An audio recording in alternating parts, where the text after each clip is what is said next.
Welcome to Blind Abilities. I'm Jeff Thompson. Orientation and mobility information for parents. Orientation and mobility, two important factors that, when combined, gives people who are blind and low vision the ability to travel confidently, independently, and safely. Parents of children who are blind and low vision, teachers, and some students are here tonight in a discussion about orientation and mobility. Heading up the conversation will be Jennifer Pelletier and Abdi Mumin, two orientation and mobility instructors from State Services for the Blind, SSB, along with Shane DeSantis, Transition Coordinator from SSB. So let's tap into this conversation.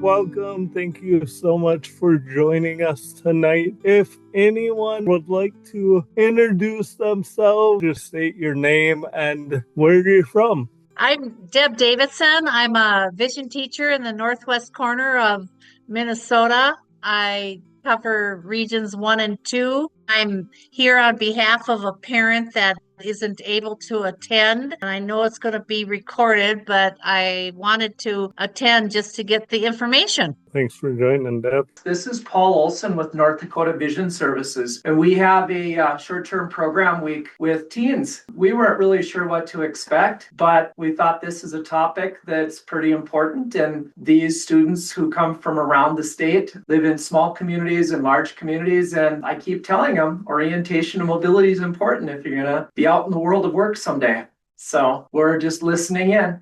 Awesome. Absolutely. My name is Brianna, and this is my mom, Elisa, next to me. Hi, I'm Elisa. I'm Brianna's mom, and so we thought we would just jump in and check this out. Absolutely. Hi, Brianna. So good to see you. Hey, Shane. How's it going? I am good. I'm going to be down in Faribault next Friday if you're going to be in class. Oh. We're leaving this week for Texas, so we'll be gone next week. Shoot. That's why she's home tonight, so. Awesome. Well, again, if anyone wants to introduce themselves, feel free. Oh, hi, Alicia. Hi, Shane. I'm here. I'm a parent. I'm in St. Paul. My daughter is Kira, and this is my boyfriend Wade here with me tonight. We're excited to learn more about orientation and mobility. Hey, this is Ugin. I'm Charlotte's dad, so I'm listening in, learning more. So great to have all of you.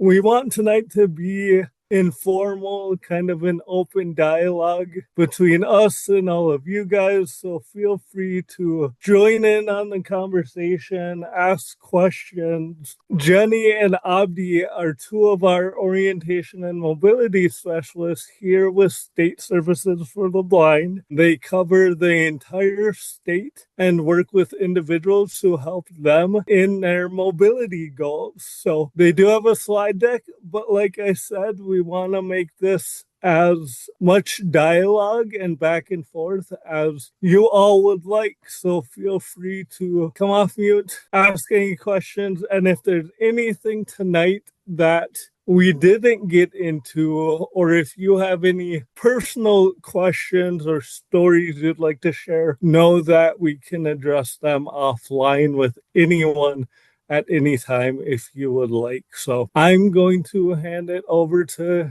Jenny and Abdi. All right. We'll describe these slides as we go, but we thought it just might be nice to have something to kind of keep us on track here a little bit over the next hour. But like Shane said, we really want this to be more of a dialogue and really wanting to focus on connecting with parents out there today. But it's great that we've got some students here too, because like Paul said, it's all about you guys, you students, and how parents and all of us can help and help to empower you.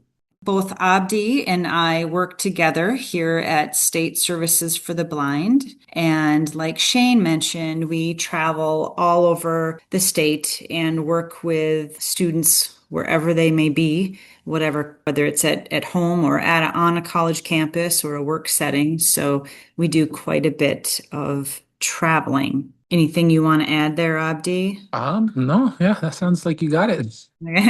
Please ask questions at any time. Go ahead and unmute yourself or put something in the chat. But I guess right off the bat here, wondering from your perspectives out there, is there something in particular that you hope to come away with today? Is there anything in particular that folks would like to learn? And that might be helpful for us as we move forward. We've brought students to the Twin Cities in the past. We plan to do that again, make an excursion, and there's lots of modes of transportation. One of our students, I think, who's been there, Ryder, do you have anything in particular you'd like to ask or know about? Just like maybe just like having more transportation experience with different ways of transportation. But yeah, I know like in the cities you can get around by that the white whale or whatever it's called. But I'm not sure. I know if there's other modes of transportation you can use. If there's any like apps or anything that you can use to help you in the cities and get around and stuff. Good question. So your question is about like navigational apps and things like that you're interested in? Yes. All right. Great. Yeah. Anybody else have some questions that you'd like to ask right away? Jenny, Yeah. I see a good question that came in on the registration. Okay. Any tips on convincing a teenager to regularly use their O&M skills? That came from a parent. Awesome. And maybe the teenagers present will have some ideas too. All right. And Abdi, jump in here at any time. Our question that Abdi and I wanted to ask all of you is if you can tell us, and again, just having this conversation of what is O&M? What does that mean to you as a parent or as a student?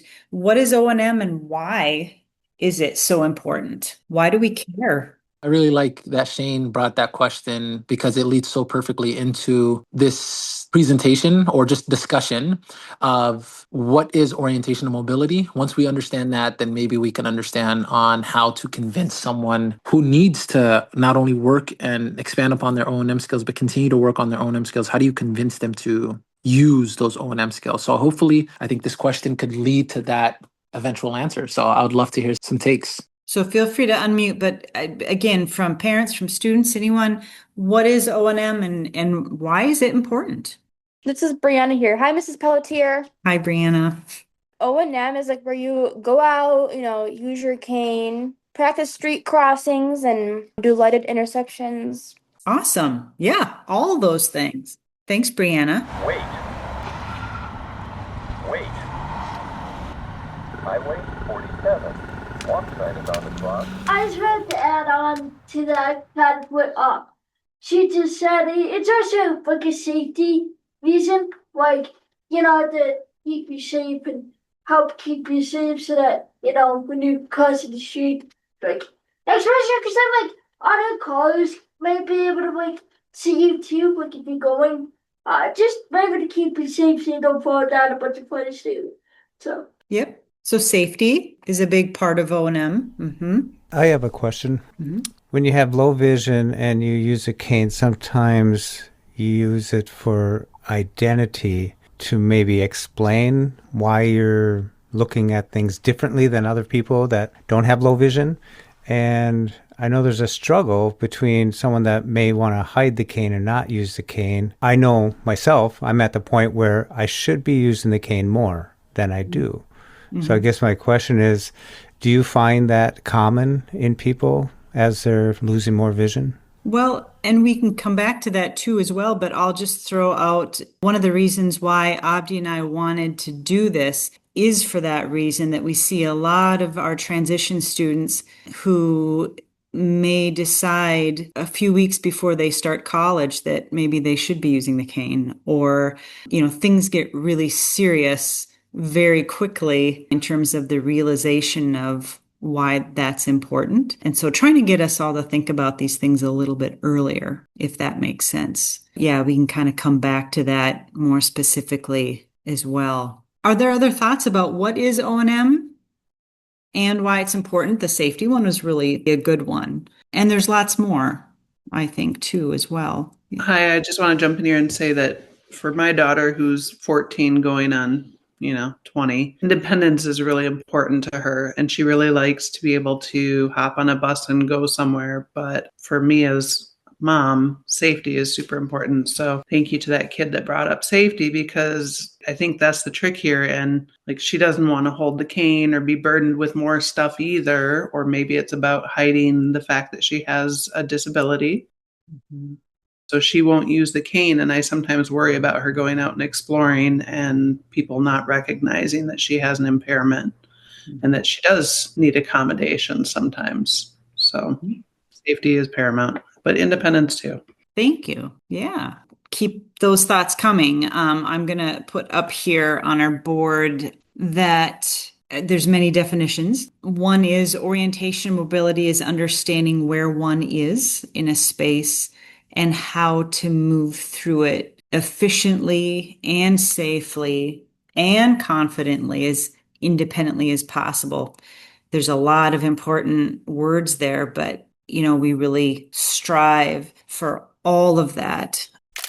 I've got a couple photos here that I'll describe, and these are from working with students at the University of Minnesota campus. On the left, we've got one of the buildings there on the mall right by Northrop Auditorium. I can't remember the exact name of this building, but it's as you're facing Northrop, it's on the right, closest to Washington Avenue. These tall pillars, and there are handrails. And if you were to hold on to those handrails and follow it up, you'd walk right into a wall, the base of the pillar. Why they designed it this way, I don't know. But the student that I was working with that particular day did just that. But luckily, he did have his cane in front of him, which prevented him from walking right into that stone wall. Even on the right, there's another picture there too of there's no railing. But if you walked up in that particular space, up the steps, you'd walk right into this pillar. And so making sure that students have experience doing these things independently without someone next to them telling them that there's something in front of you, or move left or move right, because that friend or that parent or that teacher isn't going to be with them that day that they need to get up these steps to get to class. So really practicing that autonomy in O&M in high school. Jenny, one of our students has a comment or a question. I just had a question here. So, like, let's say you do go up like a flight of stairs, but there isn't like a railing. Is there any like tips or like tricks to kind of help you? Because especially for someone who doesn't have good balance, so like if you can't see or have good balance, is there any good tips for getting up the stairs if there's no hand railing, but somebody who can't see or doesn't have good balance? Yeah, I mean, in that example, there is that wall. So, I mean, you could kind of trail that wall or feel that wall, but you still, obviously, you'd still want your cane, right? Yeah. The cane doesn't help with stability or support, but it's going to let you know what's in front of you. So super, super important. And again, the point being practicing these things without a parent or a family member giving you that information ahead of time, right? If you're used to traveling with a sighted family member, it's hard for them, but super important that they're not giving you all that information, that you're discovering it on your own. So I have another picture here. This is from the University of Minnesota campus again. Actually, it was that same day. It was sort of a frustrating day for me, actually. There were just so many things that were brought to my attention. These are two pictures that show standing in one spot in the sidewalk. If you were to turn your body 90 degrees to the left, there is a sidewalk, and half of it is a bike lane and half of it is like a pedestrian area. And on that side, the bike lane, it's on, let's just say, like the south side of the sidewalk. If you were to turn 90 degrees the other direction, suddenly that bike lane is now on the north side of the sidewalk. It makes no sense. But the point being that in this particular instance, the bike lane is not consistent. It moves from one side of the pavement from another. And there's just things like this on a campus that are just kind of crazy and inconsistent. And in time, I mean, again, if you were to do a campus visit ahead of time, you'd maybe discover these things. But if there's a whole lot of people there, people riding their bikes around, it may be a little bit confusing. But this is where, I mean, having that time to visit campuses ahead of time is super important. But just knowing that there's these sort of inconsistencies that are a little bit different than what you might be used to if you're only traveling in your neighborhood or around your school or that sort of thing. So just a very different environment. Anything you want to add there, Abdi? No, I think you hit it right on the head.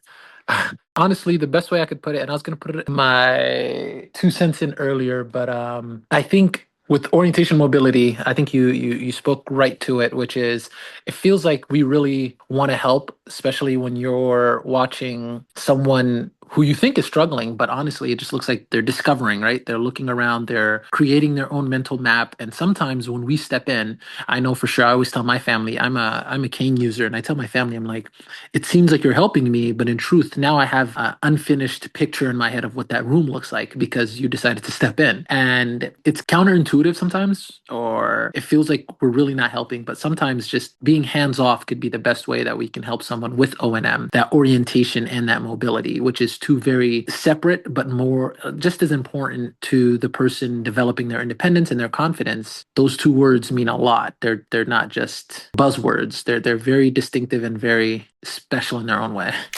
The next slide here says, what is independence? And what might that mean post high school? So thinking whether it's yourself as a student, or for those of you who are parents, thinking of your son or daughter and thinking of their level of independence. Yeah, what is independence? I think independence is being able to get around without relying on anybody's help, especially in like new areas. Like you should be able to know the resources to help you get around without a human to rely on. Excellent. Thank you. Yeah, that's a great definition. And there's more than one definition. Some of you might have a different thought about what independence is like for you or your child. And think about how different we are. Think about if you have an additional disability or other circumstances that may affect your independence. It may look a little different. Yeah, I definitely think so. I think I always try to push this with my students. Independence is a very subjective word. We all have our own definition, and I think we're all right in our own way. The only way you could be wrong in defining independence is trying to take it away, right? Or trying to fit a square peg into a circle hole or vice versa, because everyone has their own definition of independence. Today, I can say, well, I want to take an Uber. I have the independence to pull my phone out and have the skills, don't forget that part, to order an Uber, to use my cane to get down to the first floor and walk out my apartment and go wherever I need to go. If I have the independence to make the decision that I want to use human guide, or I make the independent decision to get a guide dog, I tell my students anytime they make a decision, that is an autonomous decision that they made on their own, with their own fruition and their own decision making. That is the true definition of independence. Again, going back to how different we all are, and Abdi and I, of course, work with a lot of different students, and it is very different for each one, especially in terms of communication might be different for everyone. Hearing and visual abilities might be different for everyone. Some students are using a long white cane with a walker or a long white cane with a wheelchair. There's just so many different things, different circumstances. And so what I'm going to bring up here on our slide, here's a dictionary definition of independence: being not subject to control by others, not requiring or relying on something else, not looking to others for one's opinion, but also Here's a little bit closer to the definition maybe we're looking for, which is what Abdi just referred to. Independence is subjective. It depends on the person and what independence means to them.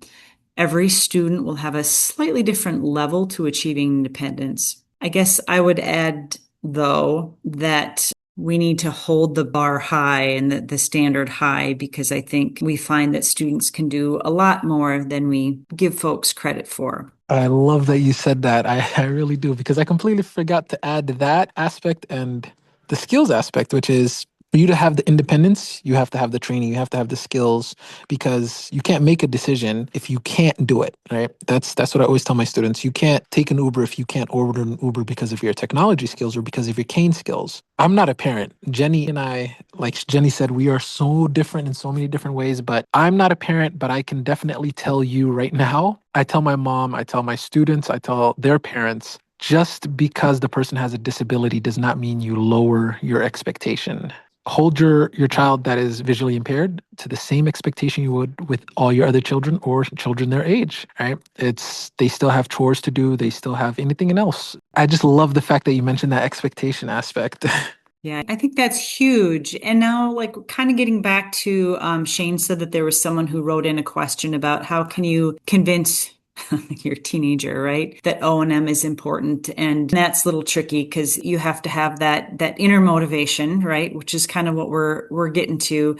But on our slide here, it says, how can a parent help in supporting independence? So here's what parents you can do, and this is where students will probably be, no, probably won't like this so much. Have high but reasonable expectations. Just like what we've been talking about. It's so important. And it's interesting. One of the things that I was telling Abdi about is we've had exchange students in the past in our household, and a couple of them were blind. And one came from a country in a household where there were expectations to, do the dishes and fold your clothes and do household chores and that sort of thing. And another one came from a household where the bed was made for him and the meals appeared on the table in front of him, and very, very different. And guess which one had really good O&M skills, and guess which one really struggled with O&M skills? Any guesses there? I think the key to was like expected to do chores and things he probably had when we get on skills just because he had to learn how to like move around more and do the things that like he needed to do and like learn how to do it. Yeah. But a kid like who didn't do that probably did struggle because he didn't want anything. Like everything was just given to him. He didn't want anything. Yeah, and it starts early too. I mean, even in elementary school and things like that. So this kind of goes along with encouraging. This is the next piece on the slide. It says, encourage your child to do household chores, just like any other kid. And it's important to know that your food doesn't magically appear, and how does it get there and where does it go? You take it to the dishwasher, and understanding, how the dishwasher opens, where do you have to stand in order to be safely, in front of it? When you put things away, how do you orient yourself to appliances and things like that? It's so important. And that goes along with, finding your shoes. And we find this too with adults and older adults that we work with. If there is a spouse and as family members, whether it's a parent or a sibling, or as you get older, if it's a spouse, there's always somebody who wants to help, and that, which is wonderful. And sometimes you're in a hurry and you just have to find your shoes and get out the door, and that's the way it is. But more often than not, if you can take the time to practice your search techniques, find your socks, find your shoes, instead of having someone hand them to you. And like Abdi said, make your own decisions. Maybe you're walking with your family or walking with a friend who is sighted, but you, as the blind, low vision individual, is making the decision of where to go, when to cross, how to get home, all of those things as best that you can. It makes a huge difference versus following all the time. I got a little off track, but the next thing on the list here is encourage your child to locate dropped objects, which is, I guess, what we just mentioned. That's just super important. If you drop your cane, if you drop whatever it is, you get to practice finding it. Encourage your child to problem solve, which is what Abdi was saying earlier too. That's huge. Because when you get to that work site after high school, or you get to that college class after high school, you're really going to have to practice problem solving. And so it all starts when you're in middle school and high school and elementary. I have a couple pictures here. I always like to, when I'm out and about on O&M lessons, I'm always snapping pictures just to kind of show that the world is not predictable. The photo on the left shows chunks of ice that have fallen on the sidewalk. And this was walking alongside a building that they were like daggers that day. There was huge icicles on the edge of the roof, and some had fallen and just kind of created these huge obstacles. So you need your cane for that. And Abdi, you probably hear this too, but folks will often say, I know my way around. I don't need a cane. Or I know my way around my house or my school or my neighborhood, so I don't need a cane. But it's sometimes, and more often than not, in these familiar places, there can be surprises. The picture on the right is a supermarket, and laying in the middle of the sidewalk is a table saw and another kind of saw. I think one is plugged in, one maybe isn't, but I stood outside this grocery store for the longest time, and it was a place where I had just finished an O&M lesson, and it's like it's not something you would expect to find. And there's nobody guarding these power tools. They're just there. And so again, expect the unexpected. You said so many great points that I really want to press on. The most important part is the problem solving, and I can hopefully get to that. But with canes, O&M is rarely about skill. Almost every teenager I work with between the ages of 17 to 20 has the cane skills. But the biggest thing they're missing is the confidence and the curiosity to go and problem solve. It's okay if I get lost. It's okay that I don't follow these step-by-step directions that were given to me by someone who could see, right? Almost every one of my students waits to be hand-fed this information. And that's more indicative of that self-confidence and that self-image of, okay, sure, this person can see, but what is this person's information? Why is it superior to mine, right? Having, I don't want to say arrogance, but the self-confidence to literally go, hey, I have no idea what neighborhood I'm in. I just moved here, but I will find out, right? It could take 2 hours, it could take 20 minutes, it could take 2 minutes. Regardless, I'm going to get myself into some sticky situations, but I will get myself out. To have the confidence to say, I know what I'm doing, right? A lot of our students are missing that. And that's the problem solving. And then back to the self-image, I started going blind when I was 17, 18 years old. And I can tell you now, today I'm an orientational mobility instructor, but back then as a teenager, all I did was make this long list of things I could not do now that I'm blind. And my biggest enemy was that cane, because to pick up that cane was to really lean into that image of me being blind, to say, okay, that's it. It's actually happening. And if I was having that self-image problem at 18 years old, and I was even having that problem at 20, 21, it took me until 22 years old to finally say, hey, I need this for my safety and I need this for my success in life. Imagine a 12-year-old who's in the middle of a elementary school or middle school, and they don't want to feel different. They don't want to be the only kid that has a cane. And that could do a lot to someone's self-image. But instilling that confidence, whether it be in a confidence camp over the summer, or having just your child be encouraged to use that cane to get around independently and know that they don't have to rely on anyone, to be around other blind people, and again, just have that reassurance that, hey, you're not alone and you can do this, right? You don't have to wait for someone with sight. You don't have to wait with almost this hierarchy of, hey, you have to wait for someone else, or you have to listen to someone else. Mm-hmm. Ensuring that your child doesn't have that self-image issues. And you can do that by saying, hey, let's go on a walk and let's see, you lead and I'll follow you and I will let you use your cane and you tell me where we're going. something as simple as that can really, really help out with both problem solving and that self-image.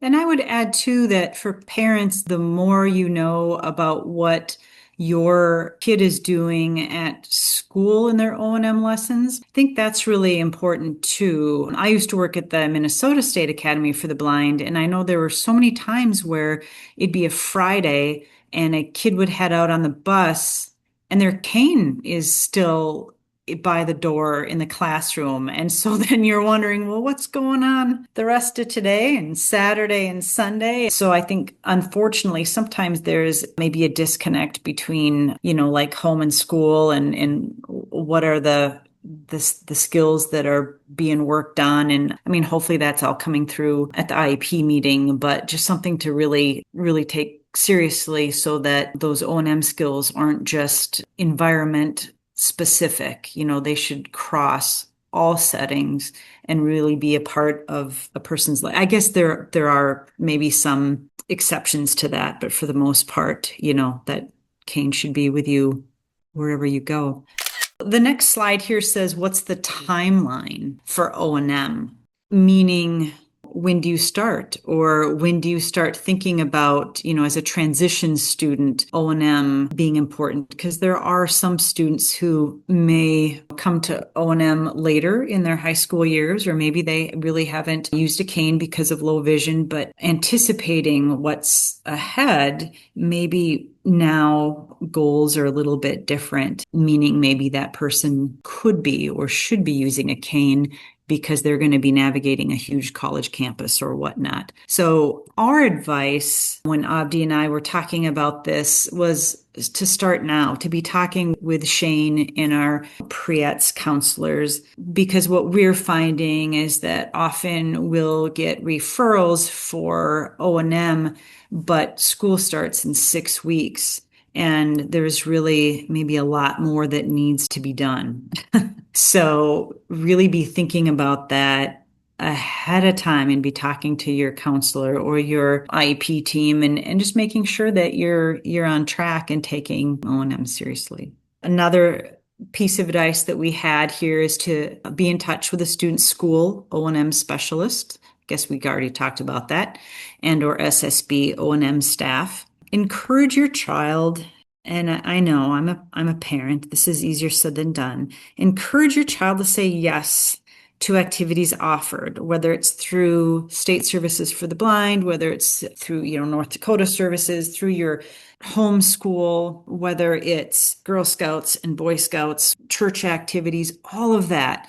Those social and educational opportunities are extremely important to building autonomy. And I guess I'm biased, but O&M is a part of all of that. When we had the exchange students that I told you about, we went winter camping and we were, sleeping in our Quincy's, and our students who were blind did, the ice climbing and cross-country skiing and all of that. And it was so much fun.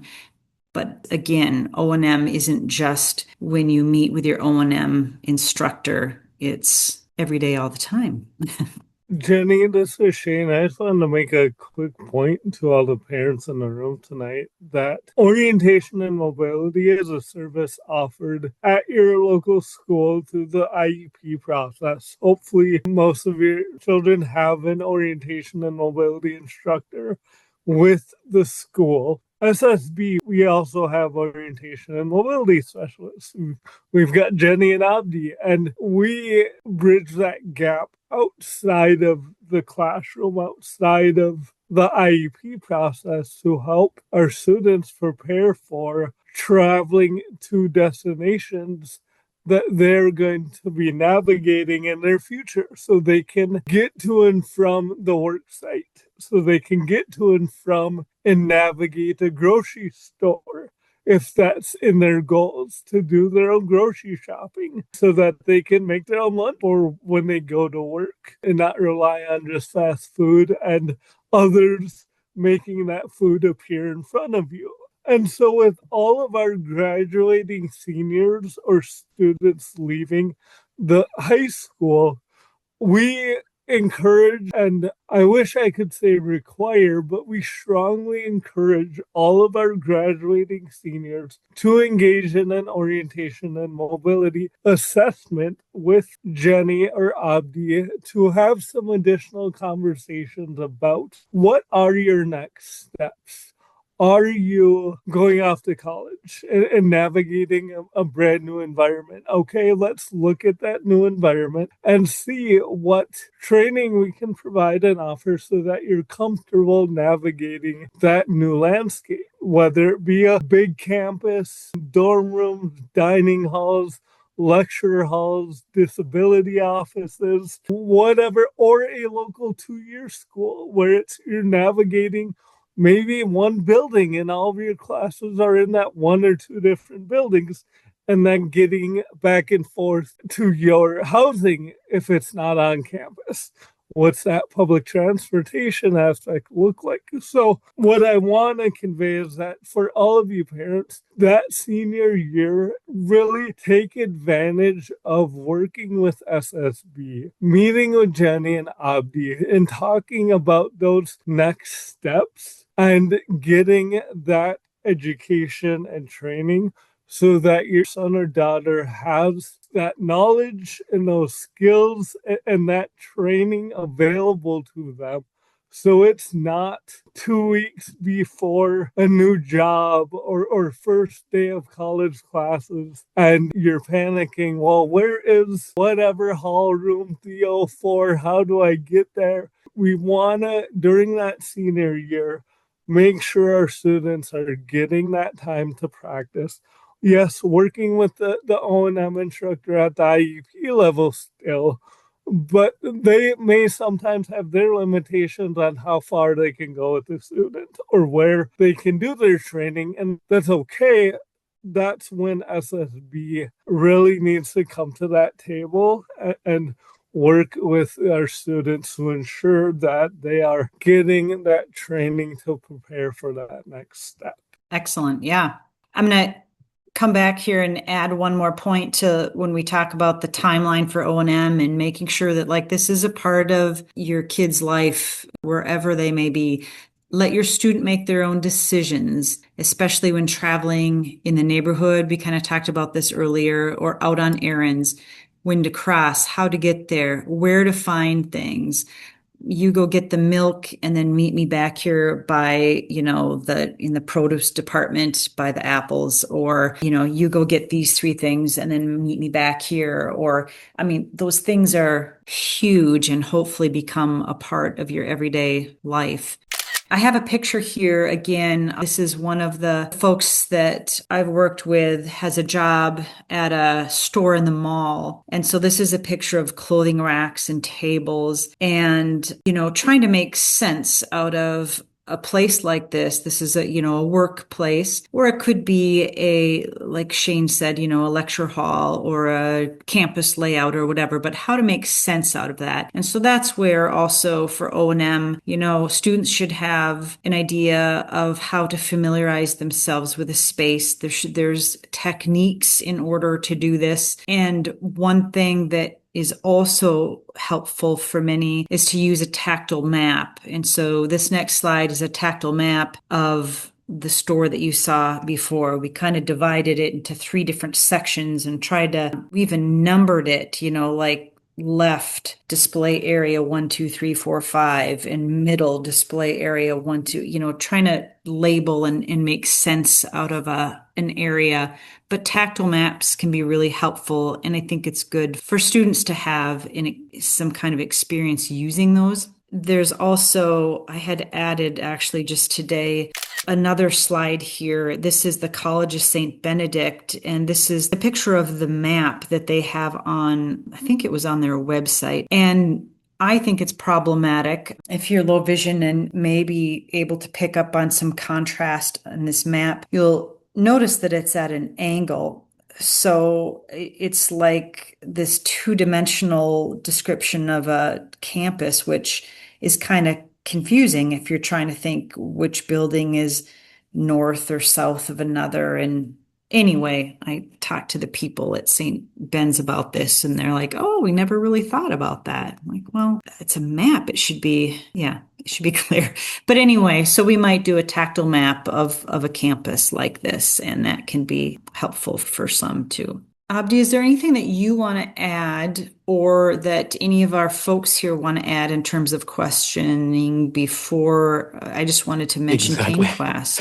Yeah, I was looking at the time. The best way I could whittle this down to is one thing that was told to me when I first started pursuing training to become independent. I was told being illiterate and not reading Braille is just as bad as being immobile or being dependent upon others, right? The best way I could put that is, at least the way I took it, Braille is very, very important. And we're told today, learn Braille because you do not want to be unable to read, right? Besides technology, besides anything, when it comes down to it, for you to learn your ABCs and read, you need to learn Braille. I think O&M is just that important. To be completely independent and to get from point A to point B, you need to have O&M in your life. And stressing that and having that as a corner piece is how we make well-rounded and productive visually impaired Minnesotans. So if you have any questions, please let me know. I am happy to answer any questions, but please go ahead, Jenny, with the King Quest. Yeah, so we're super excited because this has been many years in the works, and we're 99% sure that this spring we will have our first Cane Quest in Minnesota. And do you do Cane Quest in North Dakota? Do you have that going? We haven't, Jenny, just because, again, numbers, but I'm very well aware of the event being held nationally. You might say we kind of do it on a small scale here, some of the same elements, but we haven't had a King Quest competition as such. Okay.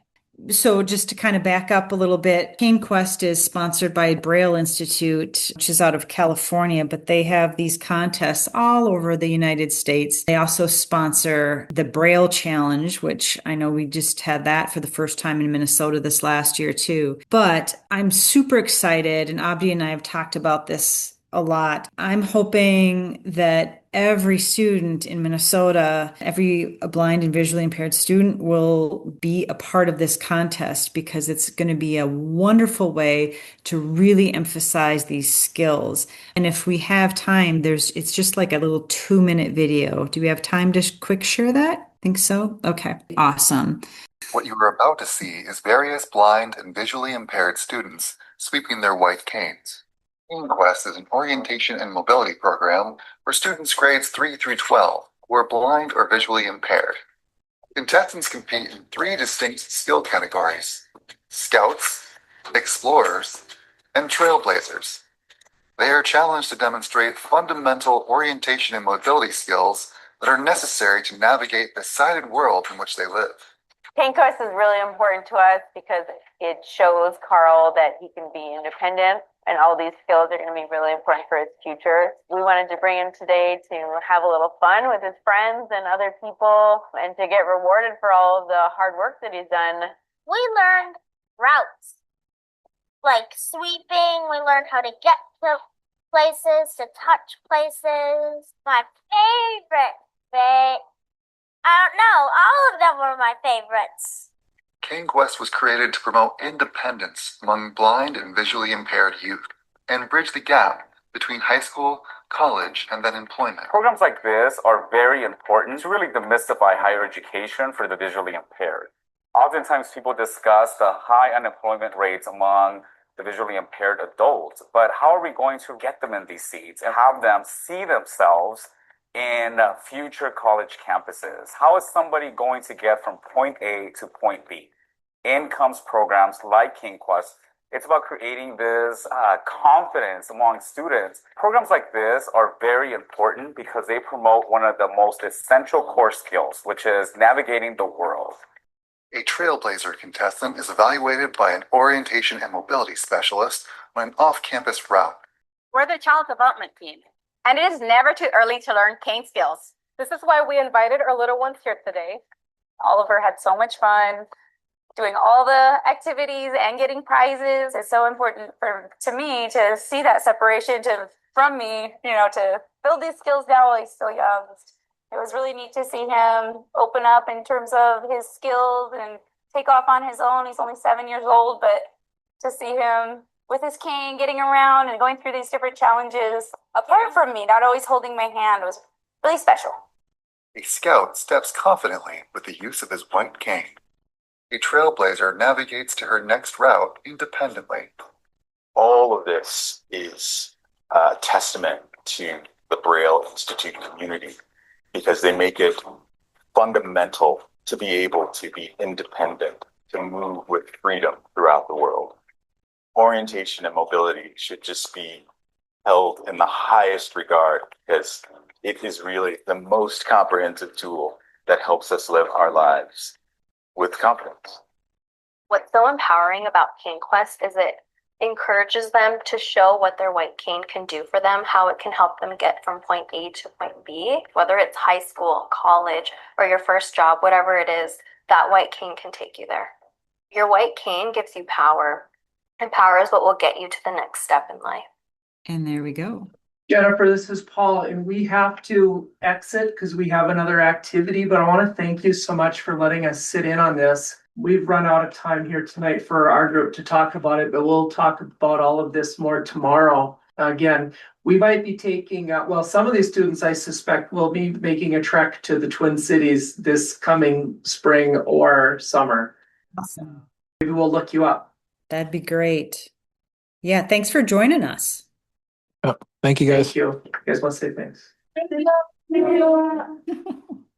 Yeah, and I believe we are at 8:05, Jenny. Parents, I hope that you have kind of an idea of some specific ways that you can help your students around home and in your, the environments that you travel to, but then also just have that maybe a better understanding of how important O&M is. And I think, again, just to add that we see students, like any teenagers, right? You realize, there's a certain life event, like suddenly you're alone and you don't have your parents there and you're in a dorm room and you have to do all these things. Sometimes you just don't know what you don't know until you're in that environment. But if we can help our students prepare for that so that they do have those skills and are prepared to make some decisions and problem solves and be as independent as they can be, then I think we're doing a good job then.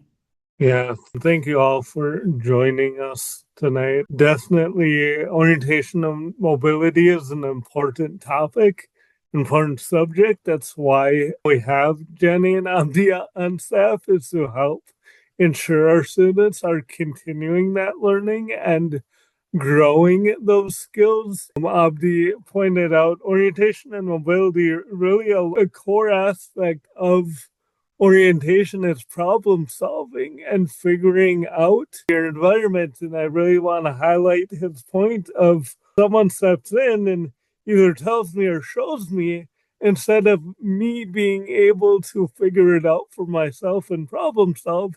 That's taking away some of his or your son or daughter's ability to learn and develop. So I think as parents, we work with a lot of students.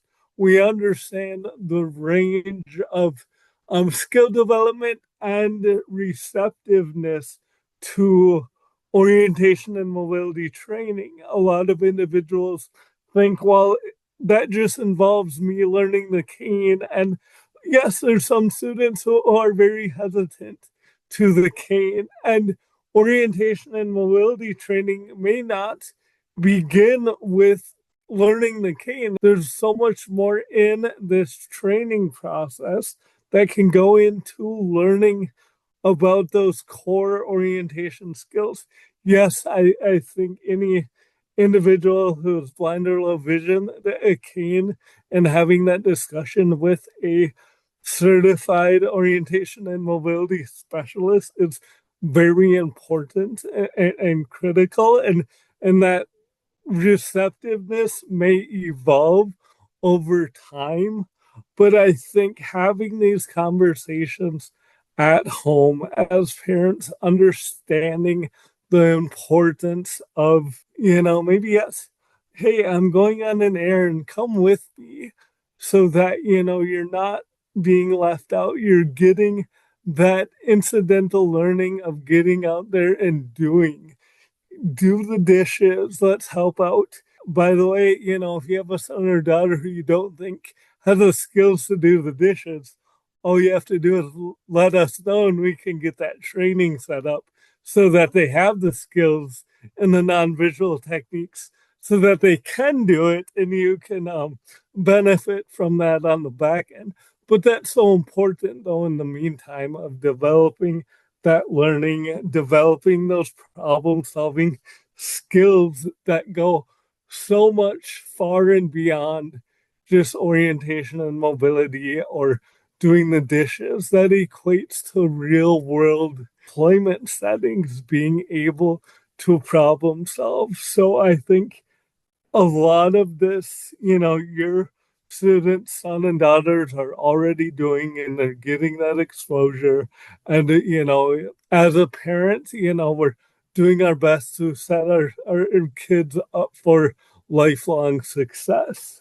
Know that there's resources out there, there's professionals available to help aid in that learning, because it's not all on your shoulders. Yes, tonight was to give some good information, tips and tricks, maybe things to think about, but I'm getting long-winded here. I'm sorry, but I think just knowing those resources that are available and how you can be on that team, because, we're all here to help our students with vision loss be successful in life. And SSB wants to be a core component of that team, but involving our parents and our peers in that team, I think is super beneficial and is absolutely needed for that lifelong success. If anyone has any questions, I know we're 10 minutes over. I'm sorry I got long-winded there, but know that we're available. Your students' counselors are available. Jenny and Abdi are available. If there's something you want to, like I said earlier, dive deeper into, you just have to reach out to us and let us know. We want to do everything, and we know that the parent side is very important in helping our students succeed. So we want to be here as an ally and as a voice. So please do reach out, ask questions, engage in dialogues, and again, create those opportunities for your kiddos as well, so that they can ultimately learn and grow and flourish. Thank you, guys. Yeah, thank you. That was really great information and food for thought. Well, thank you, guys. Awesome. Yeah, thank you, parents, for all that you're doing. Thanks for coming, Leslie. Thank you, Lisa and Alicia. Glad to see you guys. Debbie, good to see you as well.